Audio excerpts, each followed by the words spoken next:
All right, we begin with the Republican Party in disarray on Capitol Hill. The Washington Post headline put it this way, quote, Republican infighting roils Congress as midterm fallout continues. In the Senate, Minority Leader Mitch McConnell is facing a new challenge to his leadership post. During a closed-door meeting with GOP lawmakers yesterday, Senator Rick Scott announced plans to run against McConnell.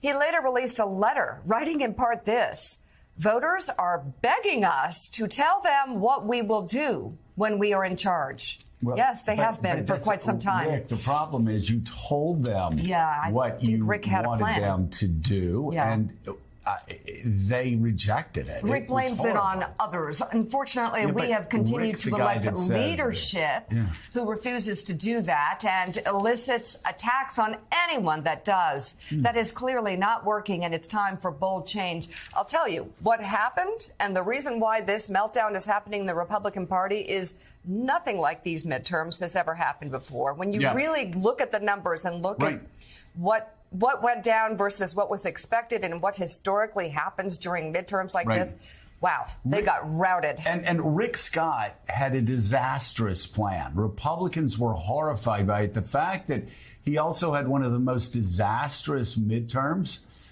for a guy that was in charge, the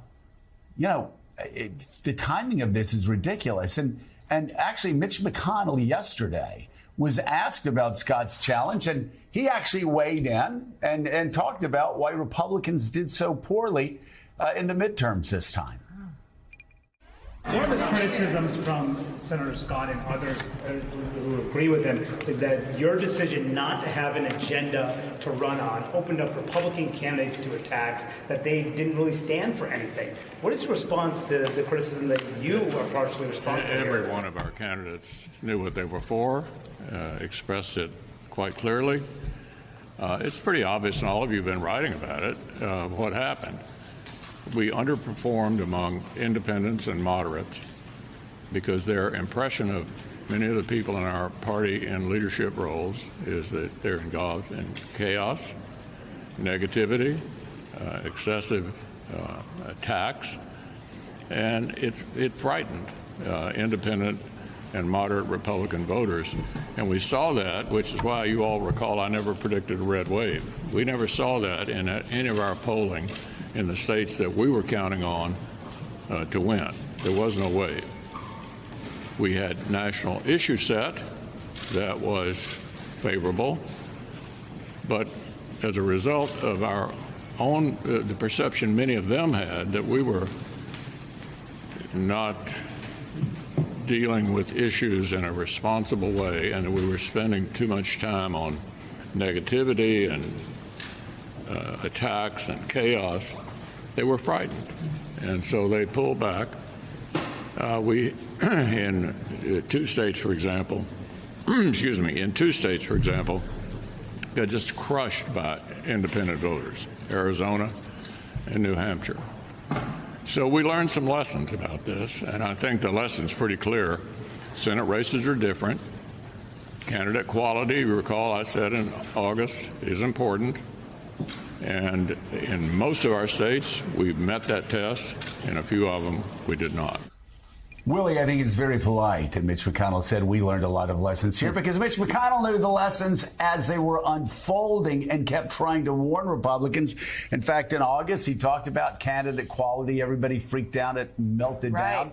He saw this coming, but I wrote down some of the words. I thought this was fascinating, coming from the leader of a party that basically is echoing what everybody out there has been saying. He said it's obvious that we frightened independent and moderate voters. He talked about the Republican Party's chaos, which we talk about, negativity, which we talk about, and excessive personal attacks.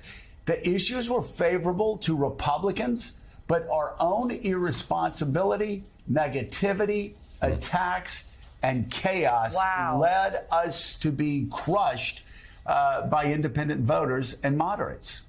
Yeah, Republicans had to work hard not to win the Senate, and they did. Yeah. I mean, everything was going in their favor, and they somehow did it. I mean, you hear from McConnell's office, they went further yesterday. They said, if you like Republicans losing Senate campaigns while saddling the party with tax increases and Medicare cuts, then you're going to love Rick Scott's campaign for leader. Great. That is from Mitch McConnell's office talking about his fellow Republican, Rick Scott. So Sam Stein, it raises the question. They had this heated meeting yesterday, Senate Republicans, where about 20 senators or so got up and spoke.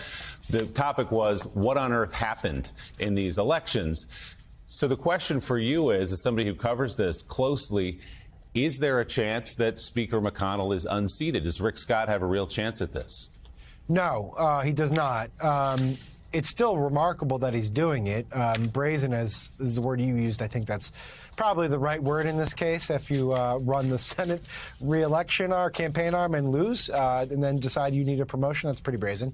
But I think McConnell will have the votes. It's been a while since we've seen so much open animus between two members, but these men genuinely do not like each other, and I think they're having at it. And I find the McConnell position really the most fascinating one here. It's very clear that he wants to steer the party in a different direction than Trump, right? Like, he was involved in some of the most important bipartisan achievements for Biden: infrastructure, guns. He's going to probably be involved in electoral reform with Biden. So he's trying to move the party in a different direction.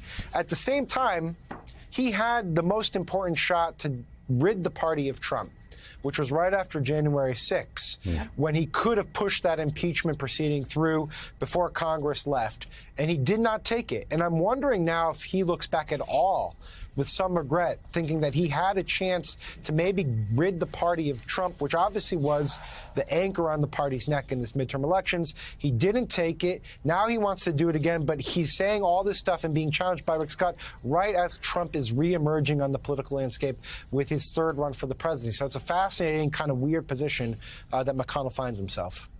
Yeah, you know, Willie, McConnell counts votes. That's what he does. He gave a speech that was blistering towards Donald Trump, but he just knew he didn't have the conference with him. I think what's fascinating also about Rick Scott's run, which wasn't mentioned here, is here you have a guy who, again, just led a disastrous midterm election for the Republican Senate, probably the worst in recent history. But he was also an election denier. He voted to not certify election results on January the 6th after the riots. Yep. So you've got an election denier, a guy that McConnell's own office says is pushing for tax increases on half of the American people and for Medicare cuts.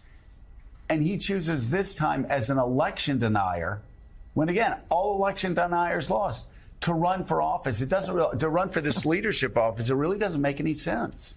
And this is a guy, George Conway and Rick Scott, running the senatorial campaign, who stood behind all those candidates, literally in many cases standing behind Herschel Walker in Georgia, propping him up, other election deniers, and saying, yes, these are our candidates, this is the way. And as I said, they pulled a very difficult trick, which was to lose the Senate as the out party in a year with 8% inflation and a president with 40% approval ratings.